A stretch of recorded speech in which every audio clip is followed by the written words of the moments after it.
In the adjoining figure AC is the diameter. AC diameter है of the larger circle with centre हो।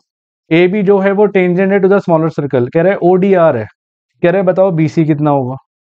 तो हमें एक बात पता है, आपको पता है ना, अगर ये जो परपेंडिकुलर ये 90 डिग्री होगा, और एक हमने प्रॉपर्टी पढ़ी थी, अगर किसी भी सर्कल में अगर आप कॉर्ड पे अगर आप परपेंडिकुलर बनाओगे तो वो इक्वली काटेगा। ठीक है, तो मतलब अगर मैं AD को अगर मैं इसको x मानूं तो ये भी हमारा x होगा। यस और नो, ये बात समझ आती है। अब दोनों ट्रायंगल को सिमिलर कर दो, आपका आंसर आ गया, खत्म। ठीक है, ट्रायंगल को सिमिलर कर दो, मैं कह सकता हूँ, क्योंकि देखो ये दोनों x x मान लूं क्योंकि इक्वल होंगे, तो इन ट्रायंगल कौन सा AOD and triangle ACB। AOD और ACB मैं आपको अलग से बना के दिखाऊं, ज्यादा क्लियर होगा।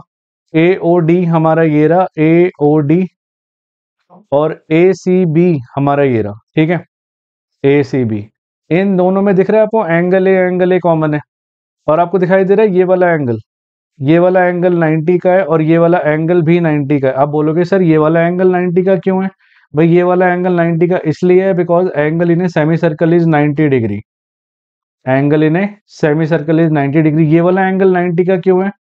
Because radius is perpendicular to tangent through the point of contact, है ना। तो मैं कह सकता हूँ angle 1 is equal to angle 2 which is equal to 90। हम क्या कह सकते हैं, पहले हम कह सकते हैं एंगल 1 इज इक्वल टू 90। इसका रीजन क्या लिखोगे आप? ऊपर मैं एंगल 1 और एंगल 2 मार्क कर देता हूँ, ये हमारा एंगल 1 होगा और ये हमारा एंगल 2 होगा, ये एंगल दोनों में कॉमन है। Angle 1 is equal to 90, angle क्या होगा, रीजन क्या होगा, radius is perpendicular to tangent through point of contact. और एंगल 290 क्या होगा, एंगल 290 होगा angle in a semi circle is 90। ठीक है, अब आप दोनों को सिमिलर कर दो, साइड प्रोपोर्शनल करो, आंसर आ गया। देखो, तो इन ट्रायंगल AOD में कह सकता हूँ angle A is equal to angle A, common है दोनों में, और angle 1 is equal to angle 2 which is equal to 90 degree. ठीक है, ईच 90 डिग्री है, तो ट्रायंगल AOD सिमिलर हो गया ट्रायंगल AOD ACB के बाय डबल ए।